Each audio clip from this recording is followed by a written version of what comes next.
अस्सलामुअलैकुम। Hope you all are doing great. मैं हूं आसिम, आपका स्पोकन इंग्लिश ट्रेनर। दोस्तों, ये है हमारी स्पोकन इंग्लिश क्लास नंबर 9।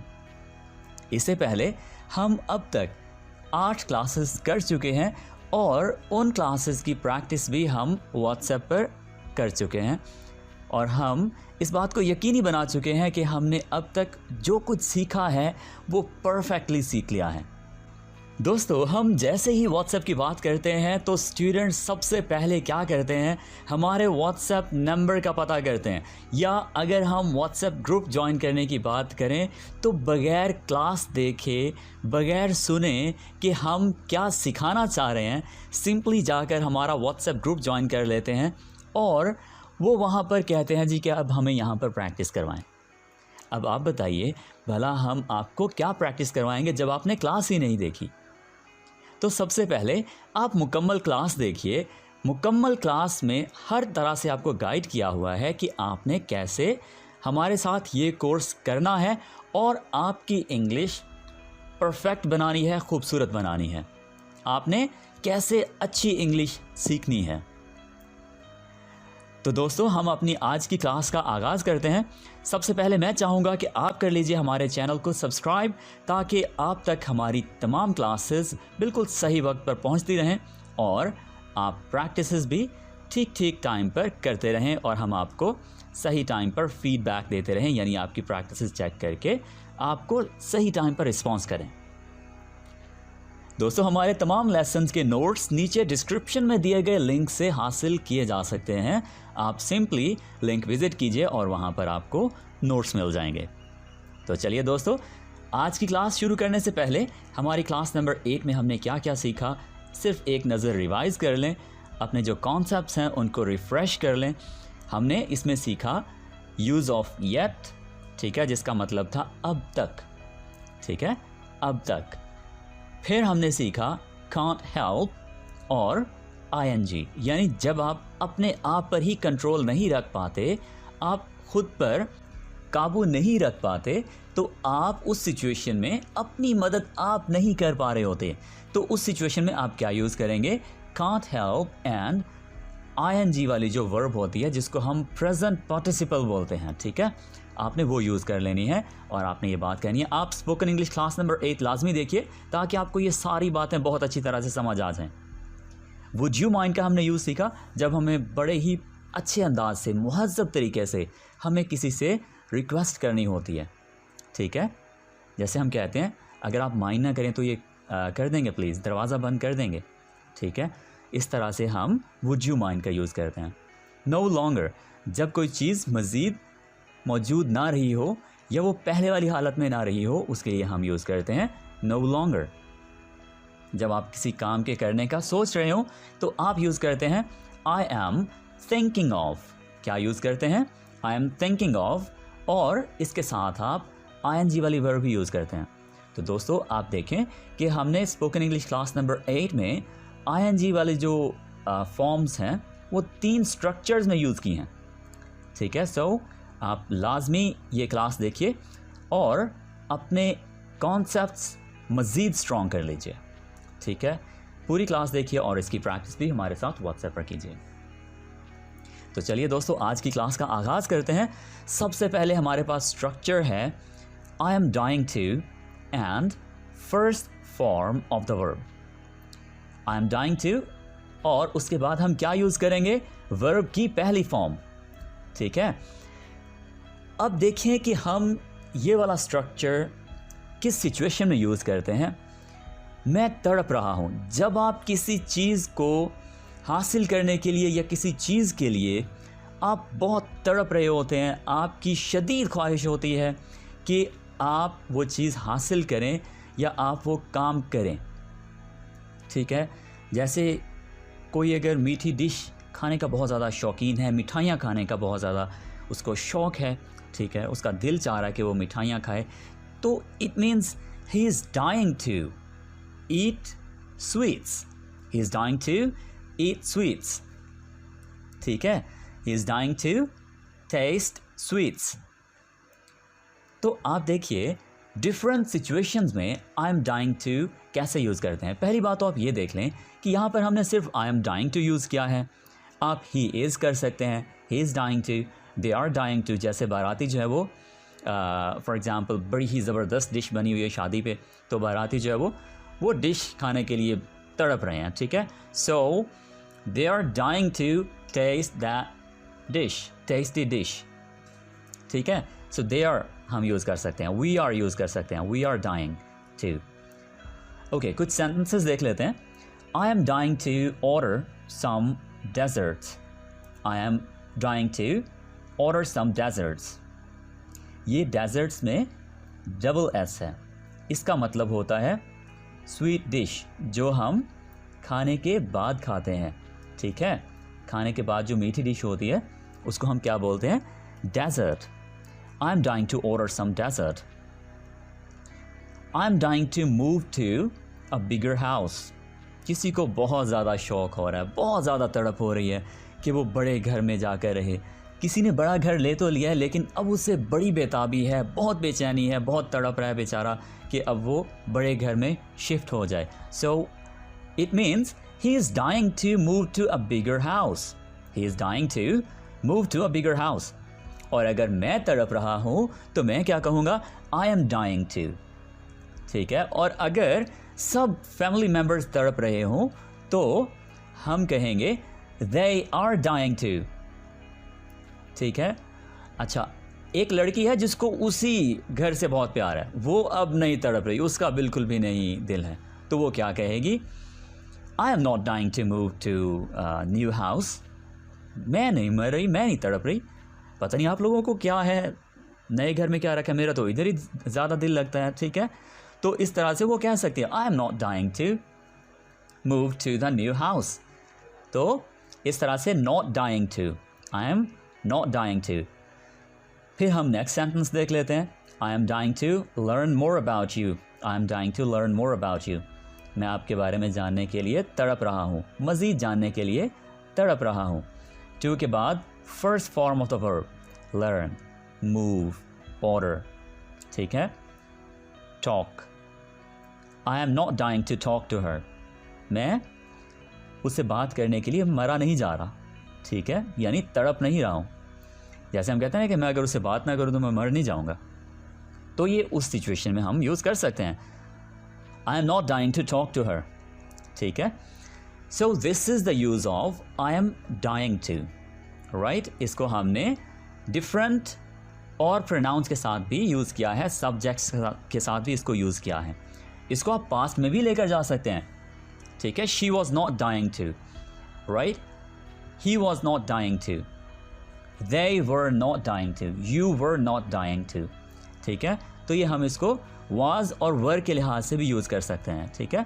यहाँ पर हम is am are यूज़ कर रहे थे, अगर हमने इसको पास्ट में यूज़ करना हो तो was और were का यूज़ कर लेंगे। क्लियर? ओके, तो अब बात करते हैं हमारे नेक्स्ट स्ट्रक्चर की। I should have plus past participle। ये क्या है, इस पर थोड़ी सी हम डिटेल में बात करेंगे। सबसे पहले इसकी डेफिनेशन देख लें। कर लेना चाहिए था, कोई काम जो आपको कर लेना चाहिए था लेकिन आपने नहीं किया, लेकिन बाद में आप आकर किसी से डिस्कस कर रहे हैं कि आपको कर लेना चाहिए था वो काम, ठीक है। अब आप ये देखिए कि आप प्रेजेंट में पास्ट के लिए कहना चाह रहे हैं कि आपको या किसी और को, यानी जिसकी आप बात कर रहे हैं, उसको कुछ कर लेना चाहिए था, यानी कोई भी काम कर लेना चाहिए था, ठीक है। सेंटेंसेस से मज़ीद हम ये बात क्लियर कर लेते हैं कि हम बेसिकली किस सिचुएशन की बात कर रहे हैं। सेंटेंसेस गौर से सुना कीजिए, क्योंकि यहाँ पर ही सारे कॉन्सेप्ट्स हमारे बनने होते हैं। Okay, so firstly I should have gone with you. देखिए, दो दोस्त हैं, एक दोस्त दूसरे को कन्विंस कर रहा है कि गिलगित चलो, टूर पर चलो, तो अब वो दोस्त कह रहा है नहीं, मेरा बिल्कुल भी नहीं दिल है, मैं नहीं जाना चाह रहा हूँ। तो वो दोस्त दूसरा दोस्त चला जाता है गिलगित अपने बाकी फ्रेंड्स के साथ। जब वो वहाँ जाकर बहुत खूबसूरत किस्म की पिक्चर सेंड करता है उसका दोस्त जो गिलगित गया होता है, तो अब जो दोस्त घर बैठा हुआ है, बोर हो रहा है, वो सोचेगा oh my God I should have gone with you, मुझे यार तुम्हारे साथ चले जाना चाहिए था। आई should have gone with you man, मुझे तुम्हारे साथ चले जाना चाहिए था। ठीक है, तो अब वो पछता रहा है, वो कह रहा है I should have gone with you. यहाँ पर ये थर्ड फॉर्म है। पास्ट पार्टिसिपल का क्या मतलब है? तीसरी फॉर्म। ठीक है, सो ये तीसरी फॉर्म हम कहेंगे इसको, वर्ब की थर्ड फॉर्म है ये।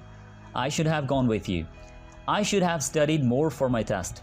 एक स्टूडेंट जो फेल हो गया बेचारा, या उसके मार्क्स बहुत कम आए हैं, वो सोच रहा बैठा परेशान है, और वो सोच रहा है कि मुझे और पढ़ लेना चाहिए था टेस्ट के लिए, नंबर कम आ गए ना उसके। अब वो पछता रहा बैठा। I should not have eaten burger, किसी ने बर्गर खा लिया। ठीक है, पहले उसने खाना खाया हुआ था, अब बर्गर खा लिया। ठीक है, अब वो उसकी तबीयत बहुत ज़्यादा बिगड़ गई है, राइट, मे बी उसको फूड पॉइजनिंग हो गया और बाद में वो हॉस्पिटल पड़ा बैठा ये बात कर रहा है कि I should not have eaten that burger, I think मुझे सब प्रॉब्लम सिर्फ उसी बर्गर खाने की वजह से हुआ है, so I should not have eaten that burger. ठीक है, he should have listen to your advice, उसे तुम्हारी नसीहत सुन लेनी चाहिए थी, नहीं सुनी ना उसने, नुकसान करके बैठा है। हम इस तरह की बातें करते हैं। So he should have listen to your advice. I should have married her, I should have married her, मुझे उससे शादी कर लेनी चाहिए थी। ठीक है, I should have married her. I shouldn't have shouted at her, मुझे उस पर चिल्लाना नहीं चाहिए था। I shouldn't have shouted at हर।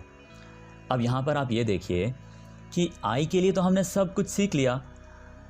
आई की जगह पर आप कोई भी वर्ड यूज़ कर लीजिए, आसिम, इकरा, इसके अलावा प्लूरल कोई भी, Muslims.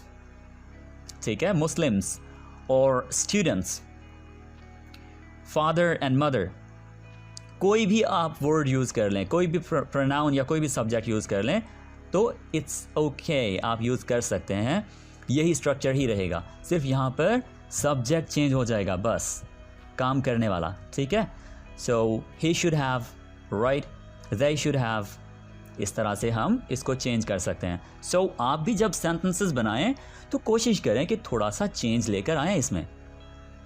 Okay, so I hope कि ये बिल्कुल क्लियर हो गया होगा। सो नाउ अब मूव करते हैं अब हमारे नेक्स्ट स्ट्रक्चर की तरफ। इसमें हम बहुत ही सादा सी बात करेंगे कि जब हम किसी को नसीहत या मशवरा दें तो हम उसके लिए ये स्ट्रक्चर यूज़ करेंगे। सब्जेक्ट का मतलब है I, we, you, they, he, she, it और एनी नेम और कुछ भी, यानी जो काम करने वाला होता है जिसको हम नसीहत कर रहे हैं। ठीक है, so he should do, they should do. Okay, तो कर लेना चाहिए, दे शुड, वी शुड। कुछ सेंटेंसेस देख लेते हैं।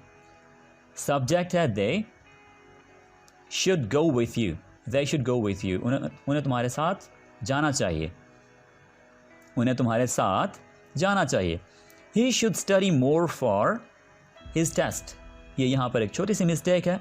So he should study more for his test, his आएगा, ही है तो इसके लिए हिज आएगा, माई नहीं आएगा। अगर यहाँ पर आई होता यहाँ पर तो हम कहते I should study more for my test, फिर ठीक था, लेकिन ख़ुद को हम नसीहत थोड़ी ना करेंगे, नसीहतें तो हमने सिर्फ दूसरों के लिए रखी हुई हैं।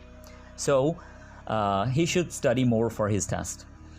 You should not eat burger, you should not eat burger.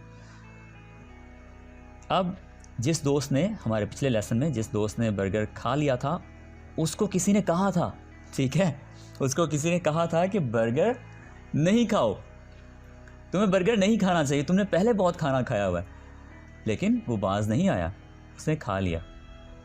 अच्छा, so he should listen to your advice, उसको बर्गर नहीं खाना चाहिए था तो उसे उसकी एडवाइस सुननी चाहिए थी। ठीक है, he should listen to your advice. Okay, so you should not marry her, you should not marry her. ये एक छोटी सी और मिस्टेक है, so I am sorry, मेरी मिस्टेक से लर्न कीजिएगा। ये एक्चुअली जब सेंटेंसेस में रीटाइप कर रहा होता हूँ तो इस तरह की छोटी छोटी मिस्टेक्स हो जाती हैं। सो यहाँ पर याद रखिएगा नॉट मैरी होगा, यहाँ पर वाई आ जाएगा, ठीक है, marry, you should not marry her. Okay, तो आप यहाँ पर देखें शुड तमाम सब्जेक्ट्स के साथ आ जाएगा, ठीक है, I, we, you, they, he, she, it, कोई भी सब्जेक्ट हो तो सब के लिए क्या आएगा, शुड। अच्छा, एक और पॉइंट भी है कि शुड गो, अब ये गोज़ नहीं होगा कभी भी। अगर आप ये सोचें कि ही शुड गोज़ नहीं होगा कभी भी, ही शुड गो, यानी ये जो वर्ब है ये एज इट इज़ ऐसे ही रहेगी, first form of the verb इसी तरह से रहने वाली है, ठीक है। सो इसको आपने हरगिज़ चेंज नहीं करना। ओके, सो आई होप कि आपने शुड का भी यूज़ ठीक ठीक सीख लिया होगा। तो अब मूव करते हैं हमारे नेक्स्ट स्ट्रक्चर की तरफ, जिसमें हमने सीखना है शैल और इसके साथ वर्ब की पहली फॉर्म, ठीक है, करूँगा या करेंगे। शैल बेसिकली हम यूज़ करते हैं आई और वी के लिए, आई या वी, ये सिर्फ और सिर्फ दो सब्जेक्ट्स के लिए यहाँ पर हम इसको यूज़ कर सकते हैं शैल को, ठीक है। सो शैल, जब हम आई शैल कहेंगे तो इसको हम कहेंगे करूँगा, जब हम वी शैल कहेंगे तो हम कहेंगे इसको उर्दू में करेंगे, हम करेंगे, ठीक है। सो हम करेंगे, इसकी मज़ीद डेफिनेशन हम देख लेते हैं। मुस्तकबिल में आप करेंगे ये बात हम इंग्लिश में कैसे कहते हैं, सिर्फ़ और सिर्फ इस स्ट्रक्चर का हम इस्तेमाल करते हैं आई और वी के लिए, और इसकी जो कॉन्ट्रैक्शन यानी शॉर्ट फॉर्म हमारे पास बन जाती है, दैट इज़ आई शैल को हम चेंज करके आयल कर देंगे, आयल, जैसे ऑयल होता है ना, ऑयल, उसी तरह से आयल, आयल, आयल। कुछ सेंटेंसेस देख लेते हैं। I shell go with you, मैं तुम्हारे साथ जाऊंगा, ठीक है। We shall study more for his test, we shall study more for his test, for this होगा, ठीक है, for this test, we shall study more for this test. We shall not go there, we shall not go there. I shall watch your movie, I shall watch your movie, मैं तुम्हारी movie देखूंगा, ठीक है। I shall not marry हर, मैं उससे शादी नहीं करूँगा, I shall not marry her. I shall meet you at 7, तो मैं तुम्हें 7 बजे मिलूँगा, ठीक है, I shall meet you at 7। तो ये यूज़ हो गया आई शैल का, और इसमें हमने यूज़ किया first form of the verb. I hope कि ये बिल्कुल क्लियर हो गया होगा। ये फ्यूचर में हम यूज़ करते हैं, आई शैल की जगह पर आप आई विल भी यूज़ कर सकते हैं, ठीक है। It's okay to use will और शैल। जब आप शैल यूज़ करें, अगर करें तो याद रखिएगा सिर्फ और सिर्फ आई और वी के लिए यूज़ करेंगे, और अगर आप विल यहाँ पर यूज़ करते हैं तो विल सब के साथ यूज़ हो जाता है, even I will, we will, he will, she will, यानी विल सब सब्जेक्ट्स के लिए है, जबकि शैल सिर्फ और सिर्फ आई और वी के लिए है, ठीक है। शैल को आप ही शैल नहीं कहेंगे कभी भी, याद रखिएगा, शी शैल नहीं कहेंगे, ओके। सो दोस्तों ये भी पॉइंट हो गया क्लियर हमारा जो ये स्ट्रक्चर है शैल के साथ। तो अब मूव करते हैं I shall be. I shall be plus noun और एडजेक्टिव। नाउन मतलब कोई भी चीज़, जो भी चीज़ दुनिया में है जिसका कोई नाम है, जिसका हमने कोई नाम रखा हुआ है, जिससे आप पूछते हैं कि वो क्या चीज़ है, वो क्या है, आपको एक नाम मिलता है, ठीक है, आपको जवाब में एक नाम मिलता है, तो वो नाउन कहलाती है, ठीक है। तो आप कहेंगे I shall be a doctor for example. Doctor एक नाम है, तो यानी एक प्रोफेशन का नाम है, शोबे का नाम है, ठीक है। एडजेक्टिव क्वालिटी, ठीक है, या स्टेट को हम कह देंगे हालत, यानी जिस तरह से मैं कहता हूँ कि बिज़ी हूँ मैं, तो ये एक मेरी हालत हो गई, ठीक है। सो एडजेक्टिव का हम यूज़ कर सकते हैं। आई शैल बी, मैं होऊंगा, वी शैल बी, हम होंगे। जिस तरह से हम शैल को यूज़ कर रहे थे और उसकी जगह पर हमने विल को यूज़ कर लिया था, बिल्कुल वैसे ही यहाँ पर हम विल बी कह सकते हैं, आई will B. So I shall B होगा और वी शैल बी होगा, लेकिन शी शैल बी कभी भी नहीं होगा, ना ही वी शैल बी होगा, सॉरी, ना ही शैल बी होगा, ठीक है। सो ये बात आपने याद रखनी है कि I will be, we will be, she will be, ये सब ओके हैं, यानी तमाम सब्जेक्ट्स के साथ हम विल बी यूज़ कर सकते हैं, लेकिन जब हम शैल बी का यूज़ करेंगे तो आई और वी के साथ करेंगे सिर्फ, ठीक है।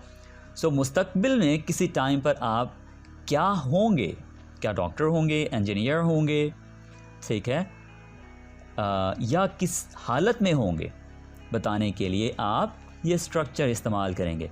So I shall be busy at that time, I shall be busy at that time, we shall be there at 7, we shall be there at 7, I shall be busy at that time, मैं उस time मसरूफ़ होगा, ये हमने जो होगा इसकी बात की थी।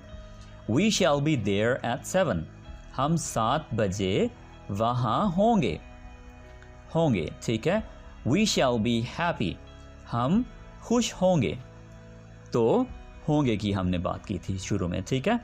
आई शैल बी अ डॉक्टर, जब हम प्रोफेशन की बात करें तो आई शैल बी अ डॉक्टर, मैं एक डॉक्टर होऊंगा, ठीक है। तो हम यहाँ पर नाउन यूज़ कर रहे हैं, ओके।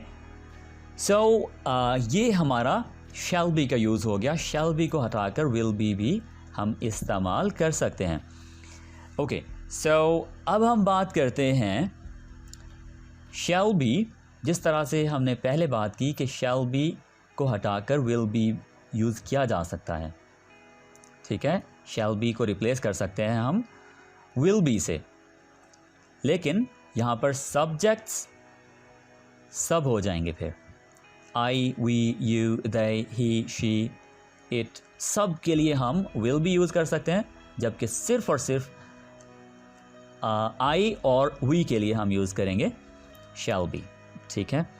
वैसे आज इस दौर में विल बी का यूज़ ज़्यादा हो रहा है, ठीक है। शैल बी को कम लोग यूज़ करते हैं। ब्रिटिश इंग्लिश में कॉन्सेप्ट है कि हम शैल बी यूज़ करें, रिटन इंग्लिश में भी शैल बी का इस्तेमाल किया जाता है, लेकिन शैल बी को अब अमेरिकन ज़्यादा यूज़ नहीं करते, बल्कि ऑलमोस्ट यूज़ करते ही नहीं हैं, ठीक है। सो आप याद रखिएगा कि विल बी ज़्यादा यूज़ होता है। सो आप इस कन्फ्यूजन से ऑलमोस्ट बाहर ही निकल आएँ। पाकिस्तान में चूँकि ब्रिटिश इंग्लिश फॉलो की जाती है, सो शैल बी का यूज़ पाकिस्तान में होता है, ठीक है। बुक्स में, पाकिस्तानी जो बुक्स हैं, जो सिलेबस फॉलो किया जाता है, उसमें शैल बी का इस्तेमाल हम करते हैं। चूँकि हम ब्रिटिश इंग्लिश फॉलो करते हैं, सो इसलिए हम शैल बी का यूज़ करते हैं, ठीक है। सो प्रेजेंट पार्टिसिपल यहाँ पर हम यूज़ कर रहे हैं, जिसका मतलब है आईएनजी वाली जो वर्ब होती है, यानी जिसको हम fourth form of the verb भी कहते हैं, सो उसको हम प्रेजेंट पार्टिसिपल भी कहते हैं। सो इसके 3 नाम हम अब तक जान चुके हैं, प्रेजेंट पार्टिसिपल, वर्ब की चौथी फॉर्म, और इसको हम आईएनजी वाली फॉर्म भी ऐसे ही याद रखने के लिए कह देते हैं, ठीक है। सो आई शैल बी, मैं कर रहा हूँगा। आप इमेजिन कीजिए आप आज से 10 साल बाद क्या कर रहे होंगे, ठीक है। तो इन बातों को हम इंग्लिश में कैसे कहते हैं? आई शैल बी, क्या कर रहे होंगे जी? अच्छा, मैं किसी एकेडमी में पढ़ा रहा हूँगा, या मैं पुलिस डिपार्टमेंट में सर्व कर रहा हूँगा as an assistant commissioner, okay. आप इमेजिन कर रहे हैं। अच्छा, कुछ देर बाद की बात कर लें कि मैं अभी अपने ननियाल पे जा रहा हूँ, ठीक है, यानी नानी अम्मा के घर जा रहा हूँ। सो मैं वहाँ पर जाकर इतने दिन रहूँगा, और कल मैं इस वक्त क्या कर रहा हूँगा, अपने कज़न्स के साथ गपशप लगा रहा हूँगा, ठीक है। So I shall be talking to my cousins, I shall be sleeping because I shall be tired, ठीक है। तो टायर्ड हमने पिछला जो लेसन है उसकी बात की, आई शैल बी टायर्ड, मैं थका हूँगा। यहाँ पर हम रहा हूँगा की बात कर रहे हैं, यानी कोई काम कर रहे होंगे आप। वहाँ पर हमने हालत की बात की थी पिछले लेसन में, जब हमने इसकी जगह पर नाउन और एडजेक्टिव का यूज़ किया था। So I will be tired, okay, alright. सो कर रहा हूँगा या कर रहे होंगे, मुस्तकबिल में आप करेंगे, ये बात हम इंग्लिश में कैसे कहेंगे? ये स्ट्रक्चर सिर्फ़ और सिर्फ आई और वी के साथ हम यूज़ करते हैं। सो कर रहे होंगे, क्या कर रहे होंगे किसी ख़ास वक्त पर, उसके लिए हम ये स्ट्रक्चर यूज़ करते हैं। सो आप इमेजिन कीजिए कि आपने लाहौर से कराची सफ़र किया, राइट, और आप दोस्त को कहते हैं कि आपका दोस्त आपको कहता है कि मुझे बात करनी है कुछ देर के लिए, बहुत इंपॉर्टेंट बात है, तो मैं 8 बजे कॉल करूँगा।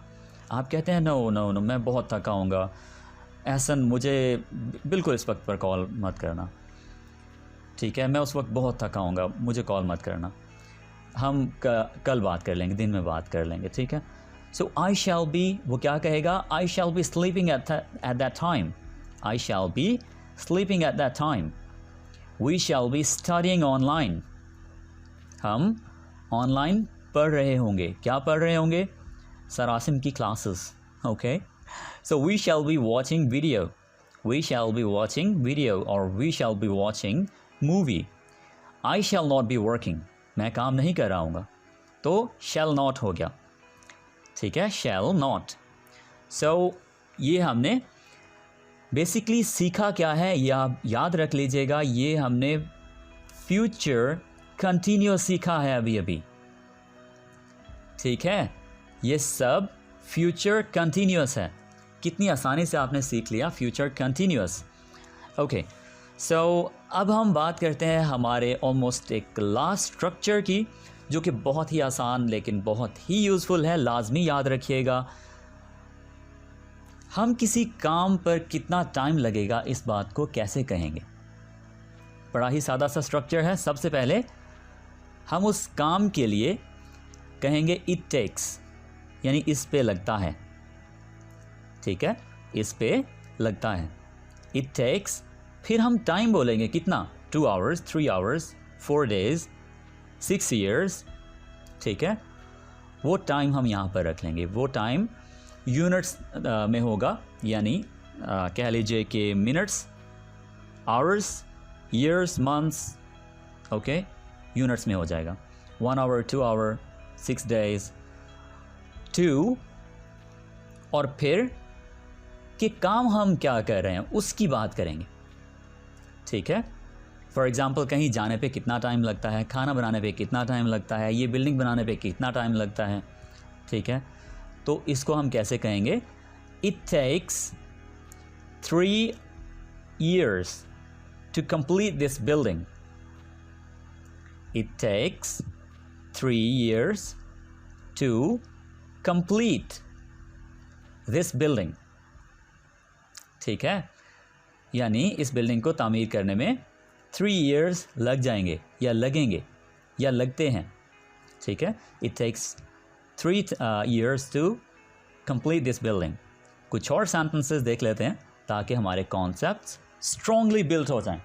So it takes 1 hour to get there. It takes 1 hour to get there.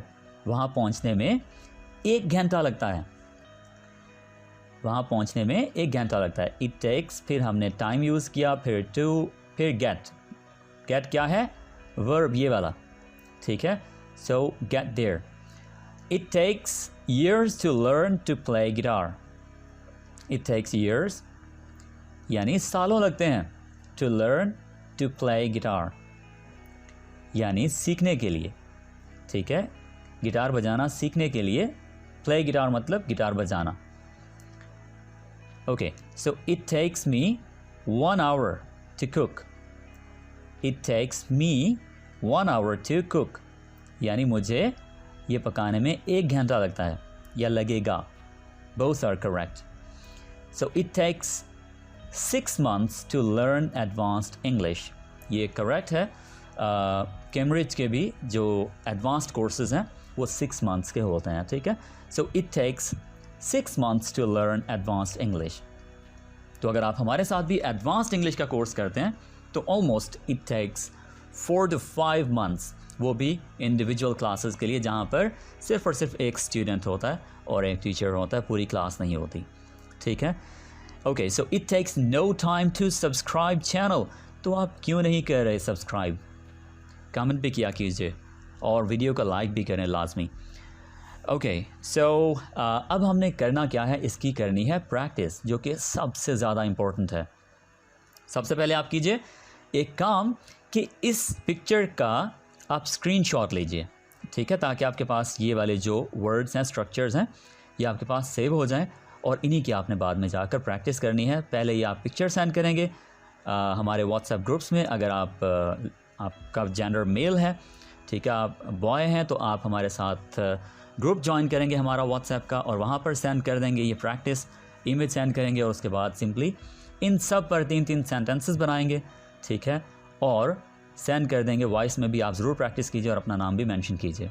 Girls, नीचे हमारा नंबर दिया हुआ है, ठीक है, सो आप हमारे नंबर पर कांटेक्ट कीजिए और ये पिक्चर सेंड कीजिए अपनी वॉइस में और टेक्स्ट में।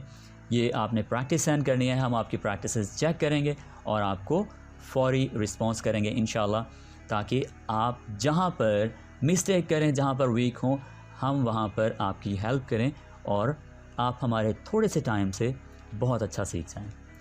सो इंशाल्लाह we will be talking in our next video in our next class number 10.